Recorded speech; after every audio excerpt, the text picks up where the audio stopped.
My name is Rowan Ellis. I'm 36 years old. The night my parents posted the photos, I was sitting on my couch in my tiny city apartment, eating leftover pad thai out of the takeout container, half listening to some crime show hum in the background. My phone buzzed with a notification from Instagram. My mom had tagged me, at least that's what I assumed, because she tagged everyone in everything. I unlocked my phone and there it was, a perfectly curated carousel of 10 photos at the new lakeside vacation home. Image 1. My dad and my brother, Max, standing shoulder to shoulder behind a brand new stainless steel grill on the deck, both of them laughing at something just out of frame. The lake behind them gleamed blush orange with sunset. Image 2. My sister, Emily, curled up in a white hammock, her 2 kids piled on top of her like puppies, all 3 of them grinning into the camera. Image 3. My mom wrapped in a chunky knit blanket on an Adirondack chair, cradling a glass of red wine. The caption, "So blessed," scribbled in cursive over the sky. There was one of Max carefully hanging string lights, another of my dad steering the little aluminum rowboat with my niece holding onto the sides, a close-up of a cheese board, firelight, the dog in a ridiculous life vest, paws splayed awkwardly on the dock. In every single photo, everyone looked like a postcard version of themselves, relaxed, happy, lit from behind by golden hour. The caption read, "Nothing like creating memories with the ones who matter." I scrolled back up, looking for myself. Maybe I'd missed a shot. Maybe I'd turned my head at the wrong moment. Maybe my mother had posted in batches. But I wasn't there. Not in the hammock. Not by the grill. Not in the reflection on the sliding glass door. Not even in the background, blurry and half off frame. No candid of me setting a table or unpacking a box, even though I'd spent 3 months arguing with the contractor about that exact deck they were now posing on. And yet none of that was what made my throat tighten. It was that caption. The way the words "ones who matter" sat under all those smiling faces like a carved stone. 40%. That's how much of that house I paid for. My parents had put up 30. Max and Emily had each chipped in 15. I'd wired my share first. I was the one who'd found the listing at midnight, bleary-eyed and burnt out, scrolling through online maps to escape my own life. I was the one who'd texted the family chat. "Hey, look at this place. It's only a 3-hour drive. It could be something." They'd all gone wild in the chat. My mom sent 20 exclamation points. My dad immediately started planning barbecues in his head. Max said, "Imagine game days here." Emily posted a Pinterest board within the hour. I called the realtor. I scheduled the virtual tour. I walked the property myself, on my own dime, when the inspector said he could only do an in-person report. The septic tank turned out to be a mess. The mold in the guest bathroom would have cost twice as much to remediate if I hadn't negotiated it into the sale agreement. The sellers got flaky twice. I talked them off the ledge with a calm voice and a firm deadline, then fronted my portion early when the lender needed proof we were serious. My parents signed what I sent them. Max and Emily wired their shares after the closing was secure and the deed recorded. It was like inviting people to a dinner party, cooking every dish, setting every place, and then watching them show up late and argue over who's going to blow out the candles. I didn't say anything when my Aunt Paula mentioned at Easter that Emily had told her, "Mom and Dad bought us kids a vacation house." I pressed my lips together, smiled, and changed the subject. I reminded myself I hadn't done it for recognition. I told myself the point was to have a place where we could all gather, where my parents could grow old watching their grandkids jump off a dock instead of scrolling their phones in a condo. I told myself that until that caption. Nothing like creating memories with the ones who matter. A part of me wanted to text immediately, to type something cutting like, "Looks fun. Love what you've done with the 40% of my bank account." Instead, I locked my phone and set it face down on the coffee table. The crime show on TV blurred into static. I could feel my heartbeat in my throat. I thought about all the small ways I'd been invisible lately, how my mother always bragged about Max's promotion, Emily's PTA presidency, but introduced me at gatherings as our oldest. She's very busy with work. How my brother once joked, "We'd all be lost without Nat the spreadsheet queen," then elbowed me like I should be flattered. How I'd been CC'd on every stressful email about the house, but mysteriously left off the fun invites. Later that week, my aunt posted a photo from the same weekend. A group shot this time. My parents, my siblings, the grandkids, the dog. A slice of cake with Lake House written in blue icing. The caption read, "So proud of my brother and sister-in-law for finally realizing their dream." My contribution was nowhere. Again. I decided then that I wasn't going to say anything. Not yet. Not in anger. I wanted to see what they'd do when I stopped making everything easy. 2 weeks passed. Then I got the text from my dad. Hey kiddo, we're heading back up this weekend. Can you help with the furnishing stuff? IKEA run maybe, and we want to check out a couple higher-end places too. Your eye is better than ours with that stuff. I stared at it for a long time. My mind offered me 2 scripts. The one I'd always used, sure, what time? I'll bring the SUV. And the one that had been building in the back of my throat since that caption. You made your home. Furnish it with them. I thought about the nights I'd spent sketching kitchen layouts on scrap paper, the Saturdays I'd lost waiting for contractors who showed up late, the hours I'd spent on hold with the county about property taxes. I thought about that caption again, the stark finality of, with the ones who matter. I typed slowly. You made your home. Furnish it with them. My thumb hovered over the send button. Old reflexes screamed at me to add a smiley face, a LOL, some softening cushion to let them wriggle out of what they'd done. For once, I didn't give them an exit. I hit send. The 3 dots appeared under my message almost immediately, then vanished. Nothing. By evening, the storm began. A text from my mom in the family group chat. It's really hurtful when people turn their backs on family for no reason. Max responded with a single and nothing else. Emily sent, wow, manipulative much? This is about furniture? Seriously? My dad wrote me privately. We included you. Very disappointing to see you act like this after everything. Included me. I didn't respond. I scrolled back up to that caption again. Nothing like creating memories with the ones who matter. On the TV, the crime show's detective was interrogating a suspect who kept saying, I didn't do anything. You're overreacting. I turned the volume down and took screenshots of the text instead. It's funny, the clarity that comes the moment you stop explaining yourself. People don't become worse. They just stop bothering to hide what was always there. They thought my silence meant I'd come around.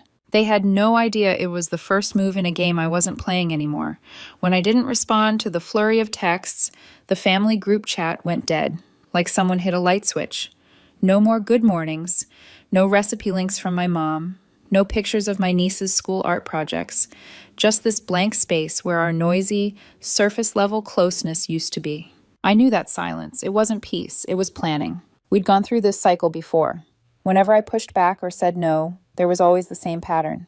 First, an explosion.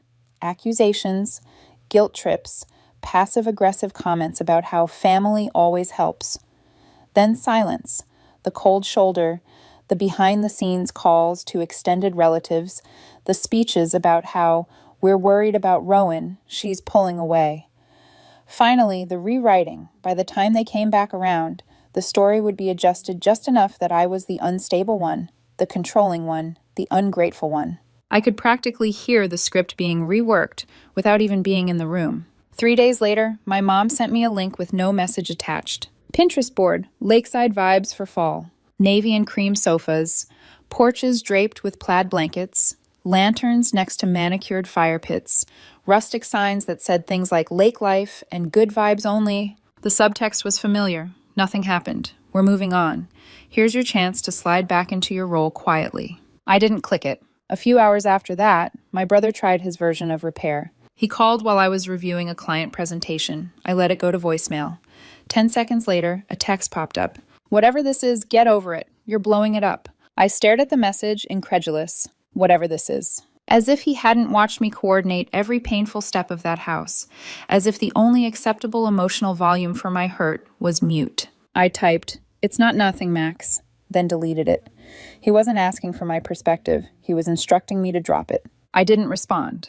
A few more days passed. Then Emily posted a story. It was her and Max on the deck, struggling to wrestle a big box sofa out of the back of his truck. The caption said, "No Rowan this time, so I guess we're doing it the hard way." So baby Shamase. The laugh cry emoji sat there like a dare. No tag. No, wish you were here. Just a flat punchline for anyone who knew enough to understand it. I watched it twice. My thumb hovered over the little bar at the top. Mute story, block, ignore. Instead, I just closed the app. If they wanted to make an Olympic sport out of furnishing the house without me, they were welcome to it. And they did. From a distance, I watched the mistakes unfold in their perfectly curated posts. The gorgeous outdoor love seat they bought that was clearly meant for an indoor sunroom fabric already looking damp and sad in the background of one of my mom's coffee shots.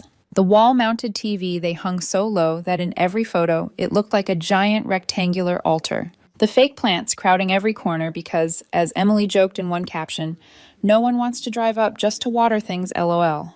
It would have been funny if it weren't such a perfect metaphor. Then the actual problem started. A backed-up toilet in the guest bathroom. I recognized the grimace on my dad's face in a photo Emily posted with the caption, "When you realize kids and plumbing don't mix." A week later, my cousin Jonah texted me out of nowhere. "Hey, saw your dad at Lisa's birthday thing. He looked stressed. Plumbing issues at the cabin? He said something about everyone being slammed and mumbled your name. You okay?" I replied, "I'm fine, just taking a step back." He sent back a thumbs up. Then, for what it's worth, he made it sound like you were overreacting about money. But when I asked, he clammed up. Figured there's more to it. More than he'd hear anyway. 2 nights after that, the leak started. Not in the pipes, in their stories. My sister posted a photo of towels shoved under the laundry room door with the caption, "Home ownership is so fun." A week later, there was a blurry shot of a typed note taped to the front door. I screenshotted and zoomed in. It was from their neighbor. "Please do not park blocking my driveway. If this continues, I will contact the county." The rug in the corner of the photo had dark water stains creeping up its edge. They were out of their depth, literally, in the case of the plumbing. Still, I didn't get a call. Instead, my cousin Heather called. She's the kind of person who avoids drama like it's contagious. So hearing her voice in the middle of this mess was unexpected. "I'm only asking because I care," she said. "But is everything okay with you and your parents?" I let out a humorless laugh. "Define okay." She hesitated. "I was at Uncle David's last weekend," she said. "He was talking to someone about the house. I overheard your name. He said you'd been distant, that you have control issues and are making a big deal out of a couple $1,000s. A couple thousand. I closed my eyes. "I paid 40%, I said. "That's over 200,000. I found it. I saved it 3 times when it almost fell through. They wired their money after I'd done all the work. Now they act like I'm the greedy one." Heather whispered, "I knew there was more to it." "Thanks for telling me," I said. "Of course," she replied. "I just felt icky not saying anything." After we hung up, I opened the shared Google Drive we'd used during the entire purchase process. It was a digital graveyard of my labor. Contractor bids, inspection reports, bank transfer confirmations, spreadsheets mapping out who owed what and when. One by one, I deleted everything I'd uploaded. Kitchen layout files, gone. Flooring comparisons, gone. Copies of emails where I'd negotiated repair credits, gone. The only thing I didn't touch was a single PDF, the ownership agreement formally stating the percentages, 40 for me, 30 for my parents, 15 each for Max and Emily. All pages initialed. My name printed clearly at the top. I didn't send a warning. I didn't announce what I'd done. I just quietly removed their safety net. 2 days later, my phone rang. Emily. She didn't bother with hello. "We're short," she said. "Between the plumbing, the leak, and the property tax estimate, we're tapped. Max took a loan for the grill and the new sofa. We thought we had more time before taxes hit. Can you help just until spring?" I took a breath. "No," I said. She went silent, as if the word confused her. "Excuse me," she finally spat. "No," I repeated evenly. "I've already paid my share. It's in the agreement. Your choice now is to handle your 30 and 15% or sell." "You're punishing us," she snapped. "You're punishing Mom and Dad." "I'm honoring the agreement," I said. "You're the one who thought you could have the house, the aesthetics, the social media clout, and none of the responsibility that comes with it." She hung up. An hour later, my mom left a voicemail. Tears in her voice. "We don't understand where this is coming from, honey. Money comes and goes. Family is forever. You're choosing money over love. We never raised you like that." My brother posted something vague on Facebook. Funny how people hide behind the word boundaries to excuse being selfish. My dad sent a link to a think piece about siblings letting pride ruin relationships. I sat on my couch, phone lighting up with other people's versions of me, and realized something simple. They weren't actually ashamed of what they'd done. They were annoyed the ATM had started charging fees. They didn't miss me. They missed access. That was the night I stopped seeing myself as the difficult child and started seeing myself as the only adult, the one who'd stopped paying for everyone else's denial. After I told Emily no, the family dynamic shifted in a way I hadn't seen since childhood. Quiet on the outside, frantic underneath, like a house where someone had turned off all the lights but the floorboards still creaked. My parents didn't call again. My sister didn't text back. My brother didn't send another emoji.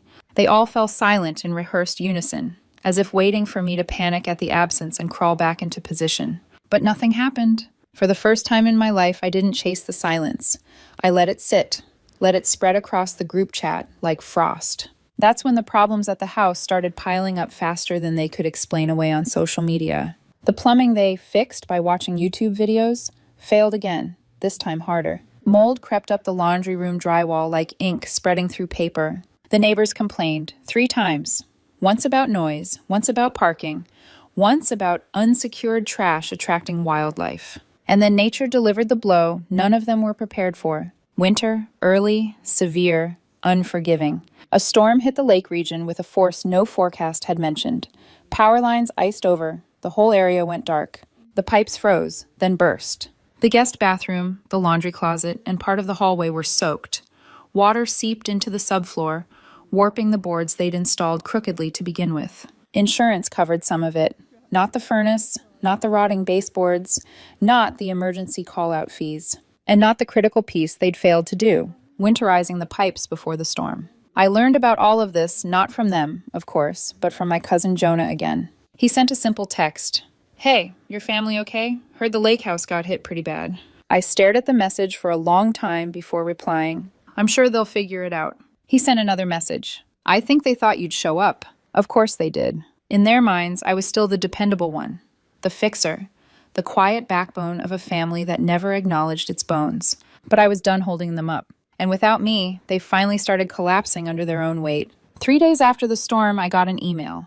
Not from them, naturally, but from their lawyer. A request for temporary reassessment of ownership responsibilities and proportional obligations. In plain English, an attempt to legally reduce my 40% ownership because I wasn't helping them anymore. I actually laughed. Not because it was funny, but because it was exactly the kind of move they'd make once guilt, silence, and emotional pressure failed. I forwarded the email to my attorney with one line. "Handle this," he called 10 minutes later. "You weren't kidding about your family," he said. "Nope. They don't have a case," he said. "Their request doesn't even make legal sense. Just make it disappear." "Oh, it's disappearing," he said. "Already on it." By the next morning, the lawyer had dropped the matter. After reviewing the original agreement, he said, Translation. He realized the document I drafted, the one they'd all signed without reading, was airtight. Because I'd made it airtight, to protect all of us, but mostly to protect myself. The fact that they even tried, that lingered. That wasn't desperation. That wasn't confusion. That was entitlement dressed as paperwork. I didn't confront them, didn't reply, didn't feed the beast. I simply went to the shared Google Drive where all our documents lived and deleted everything I had ever uploaded. Everything except one file. The ownership agreement clearly listing my 40%. Signed, initialed, not up for debate. 2 weeks later, I received a message that became the final nail in the coffin of whatever illusions I had left about them. A stranger on LinkedIn, someone in marketing, someone who knew Emily. She wrote, "Hi, this is weird, and I'm sorry to message you here, but I wanted you to know. I overheard your sister talking about you at a party. She said you were unstable, controlling, and intentionally sabotaging the family's future plans. It just didn't match anything she'd said before you all bought the house. I feel uncomfortable staying silent. You seem nothing like she described you." I read the message 3 times, then closed the app, and deleted it off my phone. I wasn't angry. I wasn't shocked. I was done. Completely, utterly done. Then came the refinance attempt. A bank called asking for my signature to finalize a loan using the lake house as collateral. My signature was required, because the house couldn't be refinanced without all co-owners agreeing. I told the loan officer calmly, "I didn't apply for a loan. Please block the application." She hesitated. "We were told all owners agreed." "I did not," I said. "Please freeze the process." I had already filed a consent requirement clause with the county months ago. If I hadn't, they would have taken out a loan using my equity. Without telling me, without asking me, without even warning me. When the loan officer apologized and forwarded me the paperwork, the signature lines were blank. They hadn't even tried to forge my name. They simply assumed I'd say yes, because I always had. They still hadn't realized the game had changed. And then winter dropped its hammer harder. The furnace died completely. Repairs? $7,000 minimum, not including labor, not including structural damage from the burst pipes. Their money? Gone. Drained by repairs they didn't plan for and furniture they bought for aesthetics over function. And I knew what was coming. Sure enough, my phone buzzed with a new text from Emily. Are you seriously still refusing to help? This is getting ridiculous. Then Max. You're choosing to let your family struggle. What's wrong with you? Then my mom. Please call us. This isn't you. This isn't how you were raised. Then my dad. Laura, you have the means to fix this. Don't be spiteful. I looked at each message as they came in, and for the first time in my life, I felt nothing. Not guilt, not anger, not sadness. Just clarity. They didn't want me. They wanted what I provided. They didn't love me. They loved my reliability. They didn't miss me. They missed access. People don't mourn a person they abused. They mourn the benefits that person gave them. And without me, they were drowning in their own irresponsibility. That wasn't punishment. That was consequence. That night I called my attorney. What would it take to sell my share? I asked. He paused. You've reached the breaking point then? No, I said. I reached it months ago. I'm just acting on it now. He cleared his throat. It's doable. Tricky, but doable. Are you sure? Yes. Then I'll start the process. As he talked through next steps, my phone buzzed again. Multiple times. My mom, Emily, Max, unknown numbers, likely relatives. I didn't answer. I looked around my quiet apartment, the place none of them had ever cared enough to visit, and realized I wasn't losing anything. I was finally choosing myself. And selling my share of the house they erased me from, that would be the first real boundary of my entire life. Not petty, not vindictive, not revenge. Just self-respect. And that was something they couldn't take from me. Not anymore. Once my attorney began the process of valuing and preparing my share for potential sale, something inside me unclenched, like I had been holding my breath for a year without realizing it. For the first time since the lake house debacle began, I slept through the night with no dreams of bursting pipes, frantic group chats, or my mother's disappointed sighs. But just because I was done with them didn't mean they were done with me. The unraveling began slowly, the way rot spreads under fresh paint, until suddenly it was everywhere.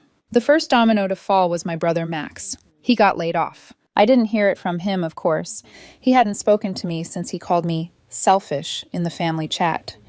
No, I heard it from my cousin Jonah, who, at this point, had unintentionally become my personal news correspondent for the Ellis family drama. Jonah texted, Hey, just FYI, your brother got let go yesterday. Whole department restructure. He's telling people he's between opportunities. Thought you should know. I stared at the message, feeling not joy, not schadenfreude, just inevitability. Max had always lived one step above impulse purchase bankruptcy. Throughout his 20s and early 30s, he treated money like a seasonal resource. When he had it, he spent it. When he didn't, he panicked and then made it everyone else's problem. Losing his job meant losing his stability, which meant looking for someone to catch him. But I wasn't his net anymore. 2 weeks later, another update came, this time about Emily's husband. Hospitalized, chest pains, heart issues, doctors monitoring closely, medical bills stacking faster than they could process them. Emily had already been drowning financially between her kids' school tuition, her avocado-priced grocery habits, and the loans she and Max took out to decorate the vacation home for Instagram clout. One major medical issue was enough to topple the tower. Again, I didn't hear from her directly. Instead, I received a Facebook message from one of her friends, someone I barely knew, saying, Please pray for Emily. She's going through a lot right now. Family is everything. Translation, she's struggling. You should feel bad. Better reach out. I didn't. She didn't want a sister. She wanted a wallet, and I wasn't available. Then came the biggest collapse of all. My parents. I found out through a relative, an uncle who liked to drink a little too much at gatherings. He called me after a dinner party, voice low and conspiratorial. You didn't hear it from me, he slurred. But your folks are dipping into their retirement. Why? I asked. For the house, he said. And other things. He didn't elaborate, but he didn't need to. If my parents were touching retirement funds, it meant they were drowning too.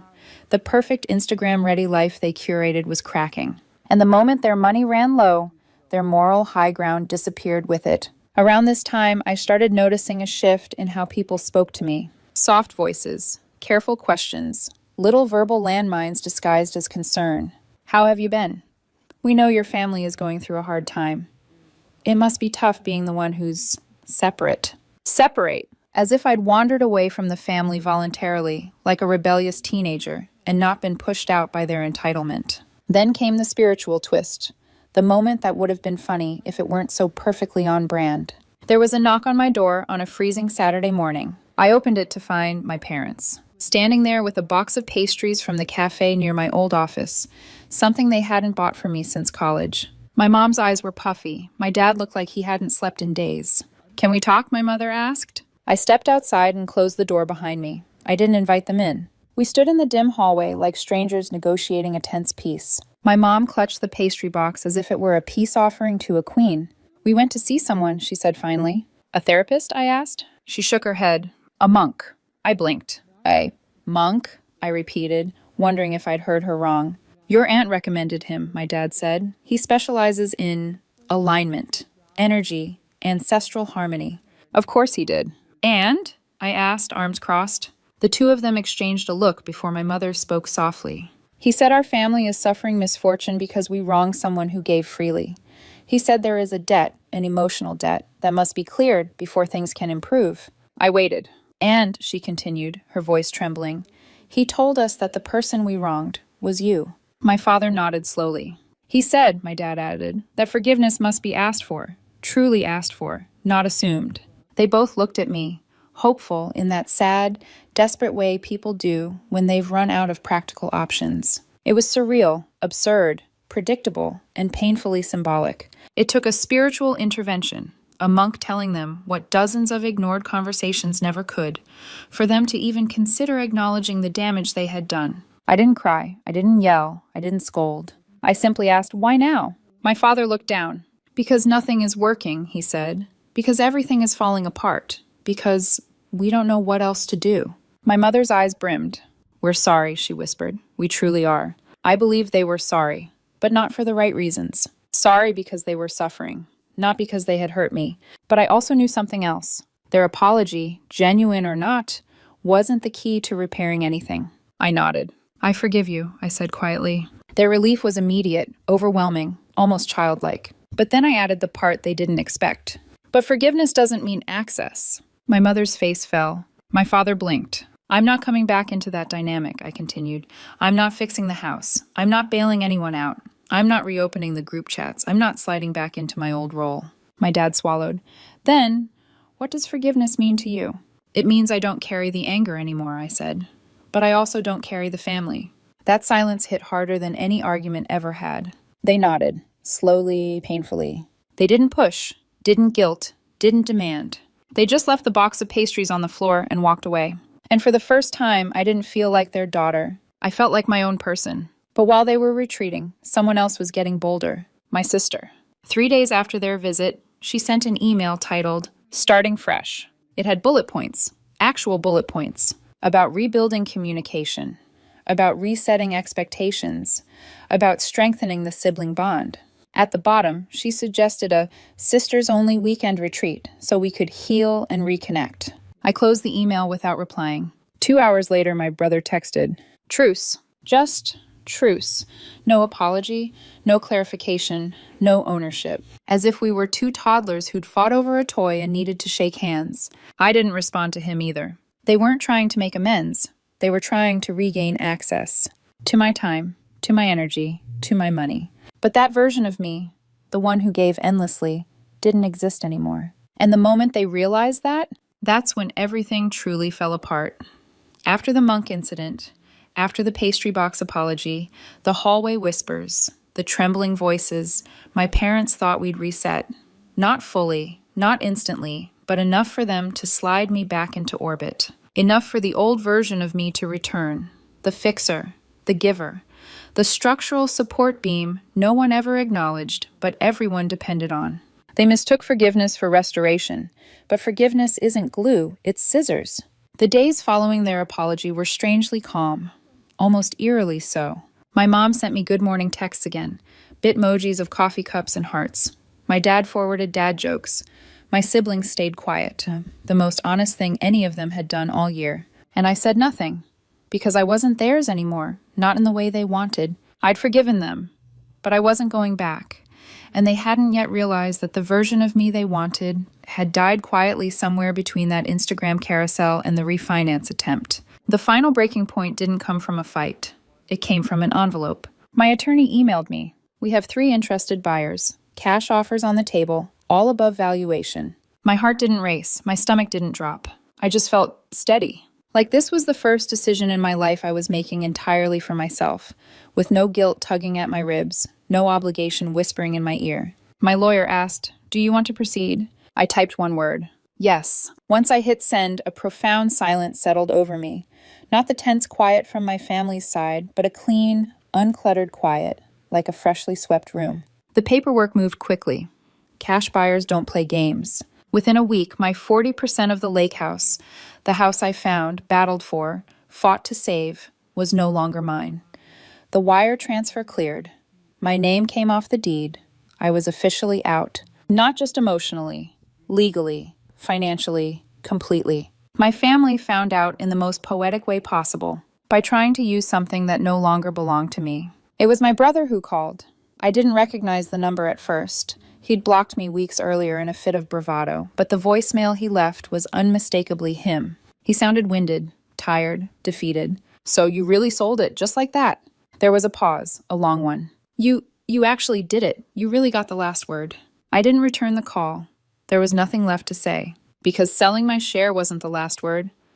It was the first time I had ever written my own line. Later that afternoon, my mom left a voicemail too. Her voice wasn't angry, or desperate, or manipulative. It sounded tired, honest, human. "Rowan, I heard about the sale. We didn't think you'd really do it, I guess. We didn't understand how far things had gone." She sniffled. "We thought forgiveness meant we'd get you back, but we didn't realize forgiveness doesn't mean we get to keep you." There was another pause, a softer one. "You gave more than any of us, and we gave you nothing but conditions. We're sorry. We truly are. I just hope you're okay." She hung up. I didn't cry. I didn't shake. I didn't feel vindicated. I just felt a door closing, quietly, firmly, without slamming. A chapter ending without burning the book. After the sale, news traveled fast through the extended family. Apparently, my parents were now trying to sell the lake house entirely, off-market, quietly, because the repairs were too expensive, the upkeep too constant, and the place itself, according to one relative, feels heavy, like something's missing, like something got lost there and never came back. They meant me, the one who found the house, saved it, paid for it, held its beams together, filled it with the intention of family. And maybe that mattered more than they ever admitted. Maybe you can't erase the person who built the foundation, not without cracking the walls.